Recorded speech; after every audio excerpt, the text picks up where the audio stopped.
हर रोज एक नई कहानी देखने के लिए चैनल को सब्सक्राइब करें और बेल आइकन दबाना ना भूलें। कामिनी अपनी बहू डॉली से बहुत परेशान थी क्योंकि डॉली साफ सफाई की बिल्कुल आदी नहीं थी। उसने घर के अंदर और बाहर कभी भी साफ सफाई का ध्यान नहीं दिया था। ऐसे ही एक दिन जब डॉली घर के बाहर आंगन में नल खुला छोड़कर घर के अंदर बैठकर टीवी देखने में व्यस्त थी, तो बाहर से आ रही कामिनी जब पूरे आंगन में पानी फैला हुआ देखती है तो चिल्लाते हुए अपनी बहू से बोलती है, डोली ओ डोली, कहाँ मर गई? क्या हुआ माँ जी, क्यों गले का स्पीकर बना रही हो? अरे देख, पूरे आंगन में पानी पानी हो गया, ये नल बंद क्यों नहीं किया? सॉरी माँ जी, वो मैं भूल गई थी जल्दी जल्दी में। तेरी जल्दी जल्दी के चक्कर में घर के आगे पानी भर गया, अब इसी पानी में मच्छर पनपेंगे। अरे माँ जी कुछ नहीं होगा, अंदर जाइए सूख जाएगा। अरे पानी ही तो है, कौन सा खून है जो आप इतना बवाल मचा रही हो? तेरा बस चले तो तू हमारा खून बहा दे। कामिनी घर के अंदर आती है तो देखती है कि घर का कोई काम नहीं हुआ है, कपड़े भी इधर उधर फैले हैं। ये देखकर वो एक बार फिर से अपनी बहू को बोलती है, बहू तुझे इस घर का ख्याल है भी या नहीं? अरे कपड़े ऐसे फैले हुए हैं, घर में कोई साफ सफाई भी नहीं की, मेरे घर को बीमारियों का घर बनाना है क्या? माँ जी मैं कर तो रही हूँ सफाई, और ऐसे बीमारियाँ नहीं लगती, बाहर जाने से घूमने फिरने से लगती है। सर्दियों का मौसम है, एक तो बाहर पानी नहीं सूखा, ऐसे में घर में भी गंदगी होगी तो कीड़े मकोड़े और मच्छर नहीं होंगे तो क्या होगा? इन्हीं के कारण डेंगू मलेरिया जैसी बीमारियां होने का खतरा होता है। अरे माँ जी हमारे घर में कोई बीमारी नहीं आएगी, आप बिल्कुल चिंता मत कीजिए। हाँ, तेरे रूप में एक बीमारी है तो इस घर में, अब हट, मुझे ही साफ सफाई करनी पड़ेगी। कामिनी पूरे घर की सफाई करती है, जिसके बाद वो देखती है कि उसकी बहू बैठे बैठे अपने नाखून खाने में लगी है। ये देखकर वो उससे बोलती है, बहू ये क्या हरकत है? अरे अपने ही नाखून खा रही है, इतने गंदे कीटाणु होते हैं इसमें, तेरे सारे पेट में जाएंगे ये। छी, तुझे घिन नहीं आती ये करते हुए? माँ जी आपको क्या दिक्कत है, छोटी छोटी बात पर मुझे सुनाती रहती है। तेरे भले के लिए ही सुनाती हूँ ताकि तू साफ सफाई रखे। अरे ये देख, अगर हम खुद में गंदगी रखेंगे तो खुद बीमार पड़ेंगे, और घर में रखने से हमारे आसपास के लोग भी बीमार पड़ेंगे। भले ही तुझे ये बात अभी समझ नहीं आ रही, लेकिन बाद में जरूर आएगी। कामिनी की बातें डॉली के आसपास डोल कर निकल जाती है। ऐसे ही गुजरते समय के साथ डॉली की आदतों में कोई सुधार नहीं आता। वो अब भी अपने आसपास गंदगी ही रखती, और इसी लापरवाही के चलते घर के बाहर पानी जमा रहता, जिसके कारण उनके घर में बहुत मच्छर हो गए थे। और एक दिन जब डॉली को एक मच्छर ने काटा तो उसने बोला, अरे हाय, घर में कितने मच्छर हो गए हैं, माँ जी हमें मच्छर मारने वाली स्प्रे लानी पड़ेगी। अगर घर में साफ सफाई रखती तो मच्छर पनपते ही नहीं। अरे आपको तो बस बहाना चाहिए मुझे ताने मारने का, रहने दो मैं खुद ले आऊंगी। डॉली बाजार से मच्छर मारने का स्प्रे ले तो आई थी, लेकिन साफ सफाई का ध्यान नहीं रखती थी, जिस वजह से रोज ही घर में मच्छरों का डेरा लगा रहता था, जिसके कारण उसका स्प्रे भी एक ही हफ्ते में खत्म हो जाता है। इसी बीच उसको हल्का हल्का बुखार आने लगता है, साथ ही उसके दोनों घुटनों के जोड़ों में भी दर्द शुरू हो जाता है। ये देखकर कामिनी डॉली से बोलती है, बहू अभी से जोड़ों घुटनों में दर्द होना सही नहीं है, मेरी मान तो एक बार डॉक्टर को दिखा ले। माँ जी इसकी कोई जरूरत नहीं है, मैं ठीक हो जाऊंगी, और वैसे भी बुखार होना दर्द होना ये तो आम ही बात है, कल परसों तक मैं ठीक हो जाऊंगी। कुछ दिनों में डॉली की हालत और खराब होने लगती है। उसको अब तेज बुखार के साथ साथ सर दर्द और शरीर पर लाल दाने भी निकलने लगते हैं। उसकी ये हालत देखकर कामिनी अपने बेटे करण को कॉल करती है, जिसके बाद करण ऑफिस से घर आता है और दोनों माँ बेटे डॉली को हॉस्पिटल लेके जाते हैं, जहाँ डॉक्टर उसका टेस्ट करके बताते हैं कि उसे डेंगू हो गया है।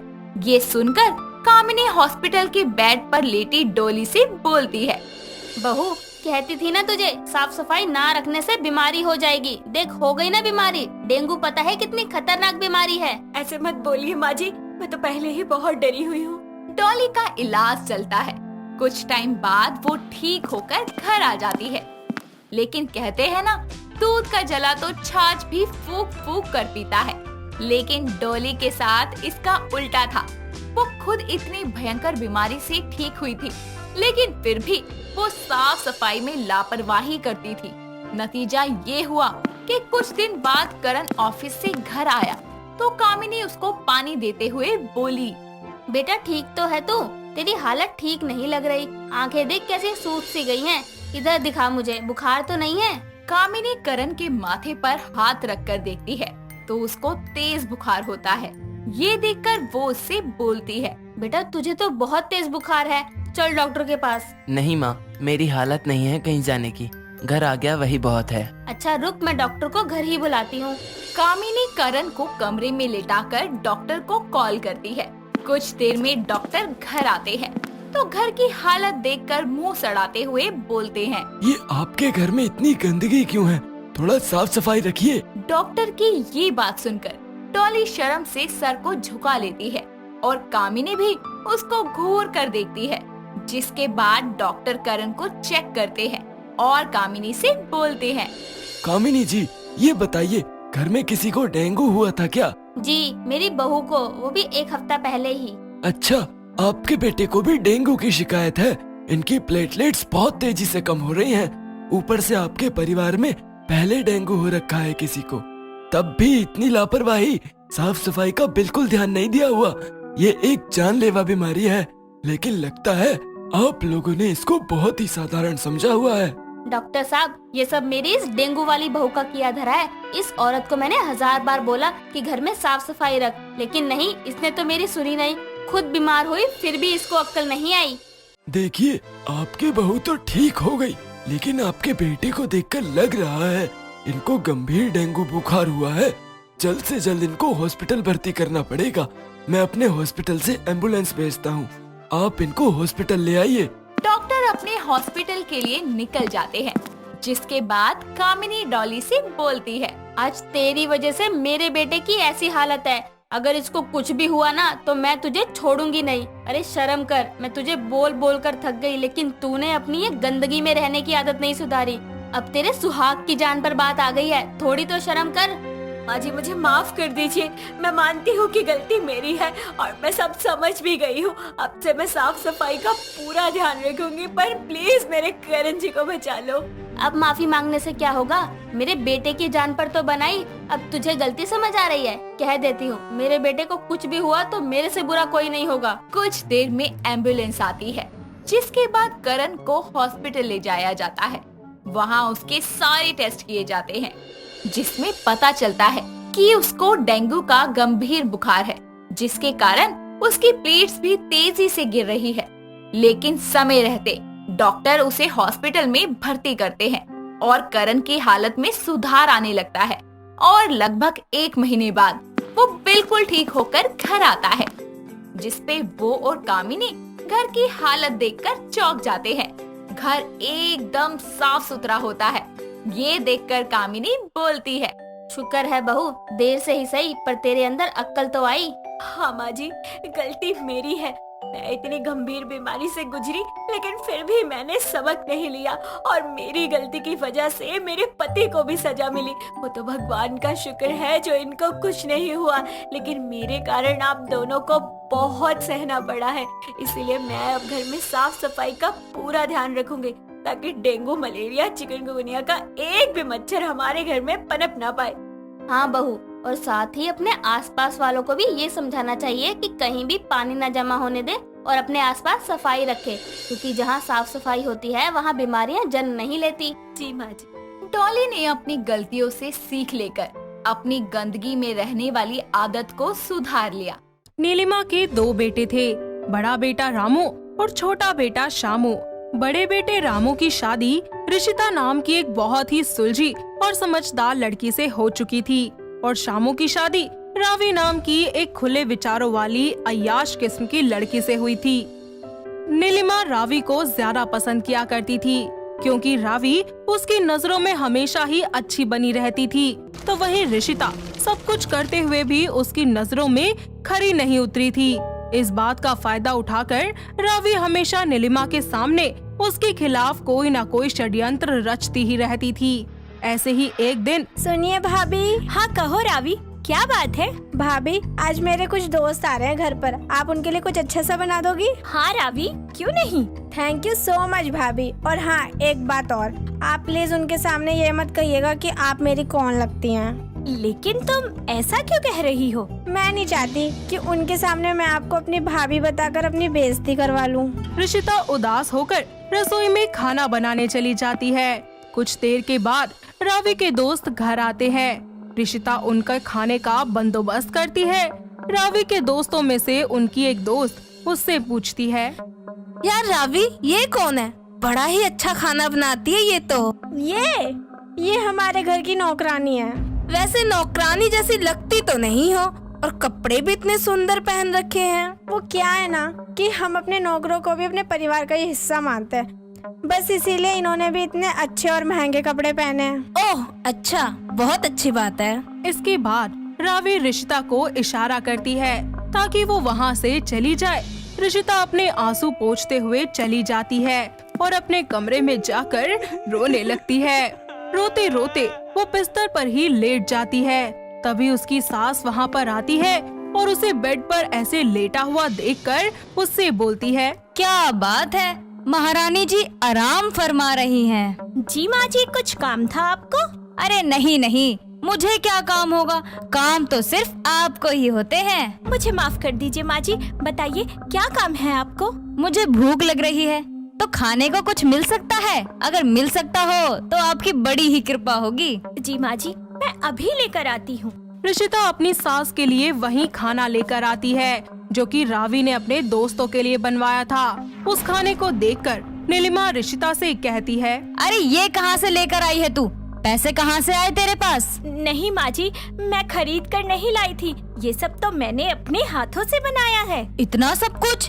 लेकिन क्यों? अरे किस खुशी में? वो असल में बात ये है कि ऋषिता नीलिमा को बताने ही वाली थी कि अचानक वहाँ पर रावी आ जाती है और वो ऋषिता के बोलने से पहले ही खुद बोलती है, वो मैं आपको बताती हूँ माँ जी।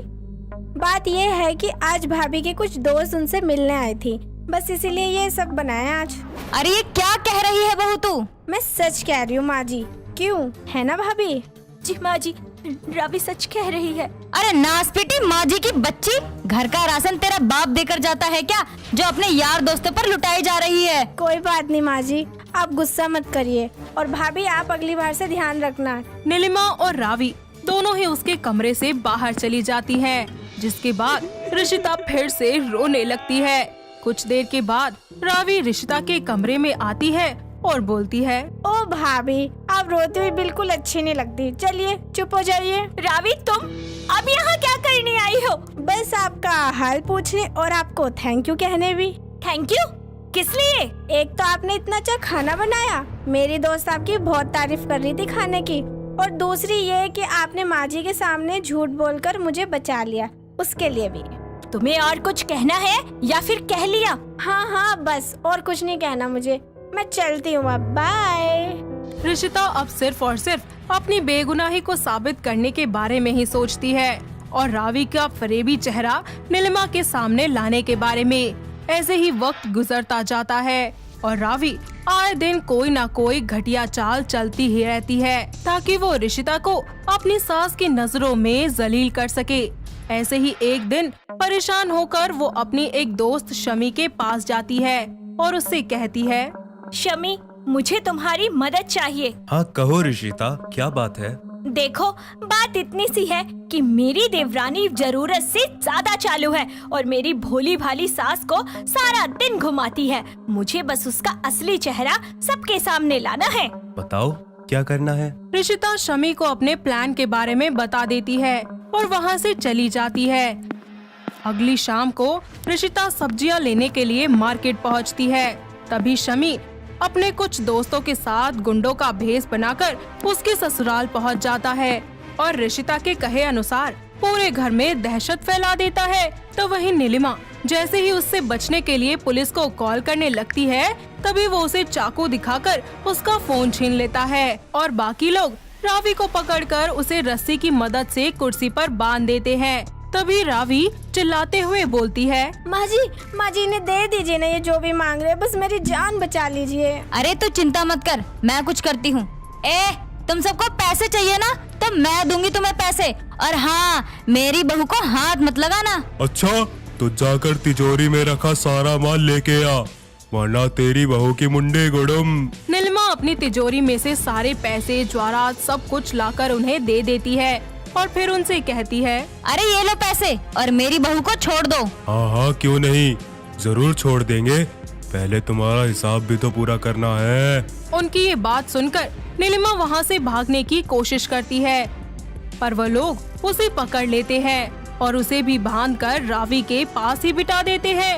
फिर वो लोग रावी को खोलकर उससे कहते हैं, जाओ और अपनी सास को छुड़ाने के लिए तुम्हारे पास जितने पैसे हैं वो सब लेकर आओ। देखिए, मेरे पास तो फूटी कौड़ी भी नहीं है, मैं कहाँ से लाऊं? देख, हमारे साथ ज्यादा होशियारी करने की कोशिश की ना तो अच्छा नहीं होगा।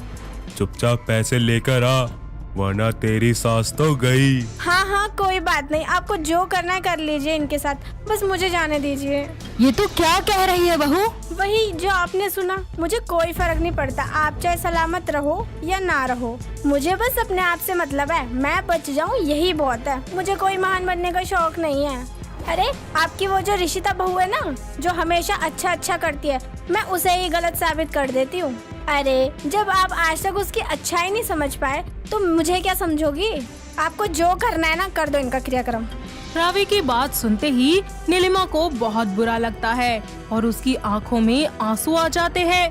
इतने में वहाँ पर ऋषिता आ जाती है और उन्हें सब कुछ सच बता देती है और जल्दी से नीलिमा की सारी रस्सियाँ खोल देती है, जिसके बाद नीलिमा जल्दी से उसे गले लगाती है।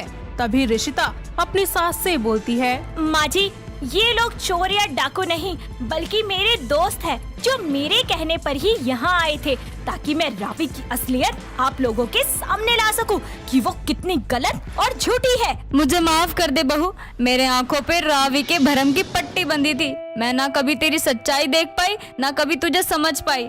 तू मेरी सच में गुनी बहू है और वो दोगली है, दोगली। इस तरह ऋषिता सभी के सामने अपनी बेगुनाही को साबित करके रावी का घटिया चेहरा सबके सामने ला देती है, जिसके बाद ऋषिता को घर की बड़ी बहू होने के सभी हक दिए जाते हैं। साथ ही रावी को जलील करके नीलिमा उसके मायके भेज देती है।